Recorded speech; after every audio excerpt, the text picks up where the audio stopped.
Oh, Lordy. Have I told you how much I hate the AI fraud today? This is the last of my videos for the day, and I'm not sure if I've screamed about my abject hate for the AI fraud enough in any of these videos that I have done. So the big arguments I have with this whole AI fraud is not only is this a disaster from an investment standpoint and from a general economic standpoint for our society, right? So we have SpaceX, I don't know, I think they're valued at $2 trillion right now. We have Anthropic, they want to be valued at $2 trillion. We have Nvidia valued at $5 trillion. And one of the things I've been talking about is that these valuations are abjectly stupid. All of this simply has to go boom. It's simply going to go boom because at some point the turkey has to come back in contact with the ground. And sadly, it is not going to be what anybody would call a landing, right? But one of the issues that comes up with this, I think that gets overlooked many times, is that not only is the AI fraud a massive bubble on its own, but the AI fraud is sucking the oxygen out of so many other technology projects, right? So one of the big issues that's going on right now is if you want to do a startup, I have a buddy of mine who was talking about this. He's actually in the startup world, multiple exits in the whole 9 yards. And one of the things he was talking about is that if your company doesn't have anything to do with AI, no investor wants to give you any money. Right. And so one of the problems for people like me is we look at this whole AI revolution and it's fine. Look, it's fine. It's fine. I mean, the technology is fine. The use cases there are fine, but it's not what it's being made out to be. And so one of the issues is this particular line in technology simply isn't what it's been made out to be, but it's sucking up all of the resources. So other projects, other development, other lines of thinking about where technology should go, they are being starved for resources. So not only are we creating this massive bubble that's going to go boom in this AI sector, but we're also starving to death valid other concepts in the technology industry because they simply don't have to do with artificial intelligence, and ergo, they're not getting money. They're not getting money, they're not getting resources, and one of the big problems is that the resources that they do need, the prices for those resources are going through the roof. Jeff Geerling did a video recently, a couple of weeks ago, talking about the price of Raspberry Pi 5s with 16 gigs of RAM. Do you know what they now cost? So the big thing with Raspberry Pi 5, right, is a single board computer that's supposed to be inexpensive for hobbyists, right? So back in the day, they came out at like $35 a board. When I was buying Pi 4 boards, they were like $55 a board. So you think about it. Okay, so it's a Pi 5 with 16 gigs of RAM. So if a Pi 4 with 4 gigs of RAM, a couple of years ago was $55. What do you think a Pi 5 with 16 gigs of RAM should be? $80, $90? I don't know. It is 16 gigs of RAM, maybe $100. Apparently now it's over $300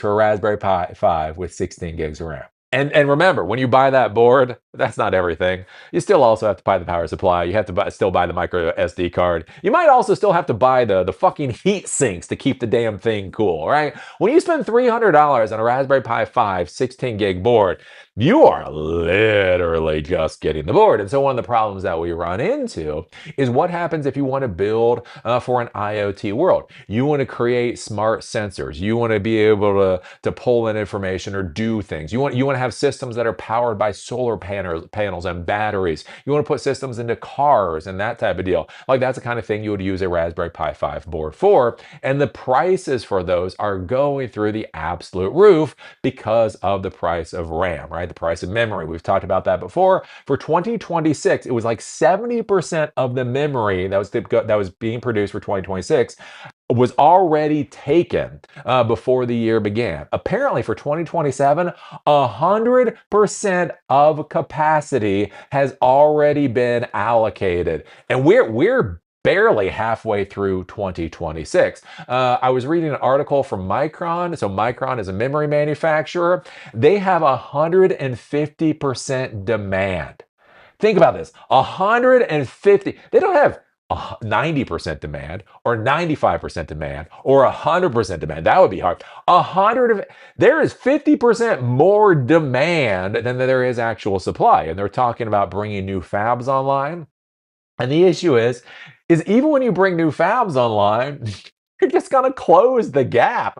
But there's still going to be a massive gap, right? Oh, okay. So you bring these new fabs online in 2027, 2028. That's great. Now instead of 150%, demand over supply, it's going to be 125% demand over supply. There's still going to be a crap ton more demand than there is actual supply. And the problem is for the price of all of these components is going through the roof because all of these AI companies have money to burn, right? When Anthropic wants a $2 trillion valuation, when they get that investor money in, they can just pay whatever is required for memory because it doesn't matter.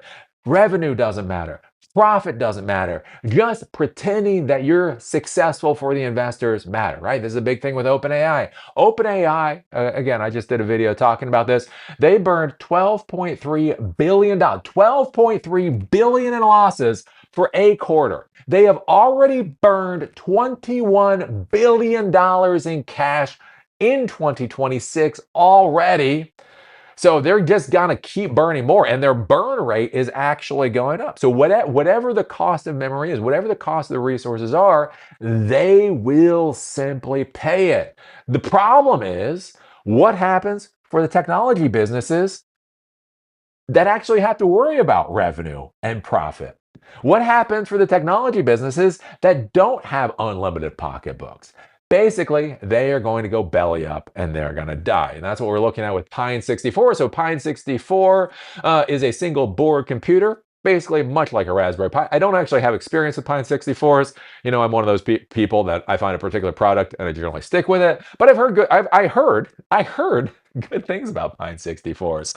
Oh well, Pine64 calls time on the Linux hardware market, ceases production until the AI bubble bursts. Until the AI bubble bursts. Sky-high components prices have killed off Pine64's single-board computers, phones, and tablets, but microcontroller lines remain intact. So some people, well, look, there's microcontrollers, and if you don't know the difference between a Raspberry Pi and an Arduino, I've got so many videos and so many classes. A microcontroller is sort of a computer. Like, can you have a networking stack on a microcontroller? Yes. Can you have a Wi-Fi stack on a microcontroller? Yes. Is it a computer the way that you would think of a computer? No, it's an entirely different thing. So yeah, basically, for the hobbyists out there and for the small timers out there, they're now going to have to build things off of microcontrollers. Open hardware specialist Pine64 has announced that it is exiting the Linux single-board computer phone and tablet market at least until the bursting of the AI bubble and a drop in sky-high component prices. So probably for a year. Basically, this means that single-board computers are going to go the way of the dodo. Quote, due to the current DRAM eMMC shortage, there isn't any plan to continue producing more Linux devices in the near future, Pine64 announced on the community Mastodon account this week. Whether production continues or not depends on the pricing situation for those components after mid-2027. Devices like the Pine Note and Pine Tab 2 are currently estimated to run out of stock in 3 months' time. Just pre-warning everyone in case people start asking when things are going to be in stock again. So basically, they're not going to be producing these anymore, and they're going to be out of stock within 3 months. This can be a big problem. I don't know about the Pine64 world. In the Raspberry Pi world, it is a big issue, right? Raspberry Pi, their single board computers are so good, even though they kind of started for the hobbyist world and the small production world. A lot of bigger and bigger companies are actually using Raspberry Pis, these single board computers, within their larger technology products. One of the big problems we can have right now is what happens when you can no longer resource those components, right? You have a $10,000 device. You have this amazing $10,000 computerized device or whatever else, and all you need, quote unquote, all you need is this little $100 component that you're supposed to slot in. What happens when that $100 component can no longer be actually purchased or be able to be bought? That's going to be a big question. Component costs mean that Pine64 is unable to produce further hardware without increasing the selling price to unsustainable levels, leaving the company no choice but to halt production and sell through existing stock. When that's out, that's it. No more Linux-compatible hardware will be produced until component pricing returns to sensible levels, which component makers and market watchers predict could take years. The move doesn't mean Pine64 is exiting the hardware market altogether, though. The company will continue to produce and sell its microcontroller devices. Yay! The plebs can still play with their equivalent of Arduinos. Yay! So yeah, this is more disaster that is coming down the pike from this whole AI fraud, as artificial intelligence literally eats everything. At the same time, many of us as technology professionals still don't really understand what they should be doing with AI. And what this is my frustration with AI is you hear about artificial intelligence, right? You hear Sam Altman who says we have to slow down the development of frontier models because society can't keep up. Right? We hear this out of the AI world. We hear about how AI is going to take everybody's jobs. We hear about all the doom and gloom or good things, whatever, about artificial intelligence. And then think about this. It is August 2026. Other than for your coding projects, and other than cheating on your college homework, what are most people actually using artificial intelligence for? Think about how much money is going into AI. Think about how much resources is going to AI. Think about how much it's sucking those money and resources from other technology projects that could provide a hell of a lot better return on investment. And then ask yourself, what is artificial intelligence actually doing for you? And that, I think, is like one of the most miserable things when we look at what's going on with this whole AI disaster, is that so much is being destroyed for so little actual value. And so we're going to see more of this. I think about this with Ubiquity, right? So I'm thinking about buying some Ubiquity access points. And it was weird. So I was going through and I was just looking through some things of the checkout process. And there's now a RAM surcharge. Truly, on networking, like what? Like so, like you hear about the cost of computers going up, and it's like okay, whatever else. But think about it. This is networking equipment. So $200 access points are having a $15 RAM surcharge put onto them. Think about that. That can add up to a decent amount of money relatively quickly because a company like Ubiquity is simply having problems getting their hands on memory. I've talked about that before with I have the M5 MacBook Pro. So I bought this thing right when it came out. It's got 128 gigs of RAM. So I spent $5,000 on it. And I know a lot of you are laughing at me spending $5,000 on a MacBook Pro. You know what's even more funny? The same setup I currently have now costs like $7,000. And so think about it, right? I use my computers. Use my computers for coding. I use my computers for AI projects. I use my computers in order to create the videos and all of that kind of thing. Think about this, right? When the cost of this equipment keeps going up and up and up and up, that means it is going to get out of reach for more and more people.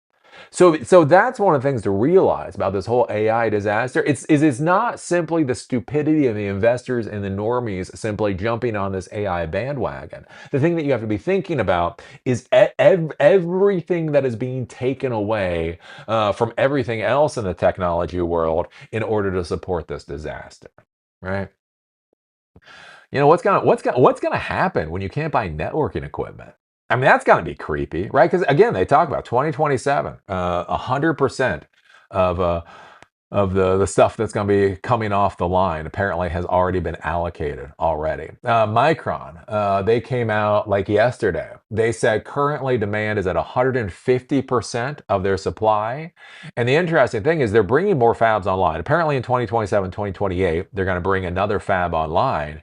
But think about this. They're going to go from 150% demand over supply. You bring another fab online, so it brings you down to 125% supply over demand. You still have an insane amount additional demand over supply. That's not going to work out well.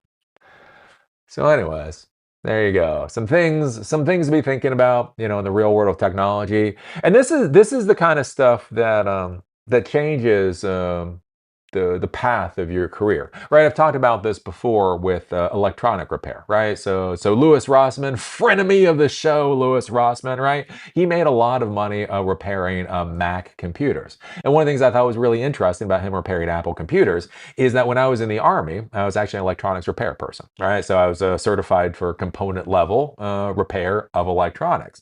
The curious thing was, though, when I got out of the Army, and if you look at the early 2000s, how manufacturing had changed basically made it damn near impossible to actually be able to profitably repair a lot of electronic equipment, right?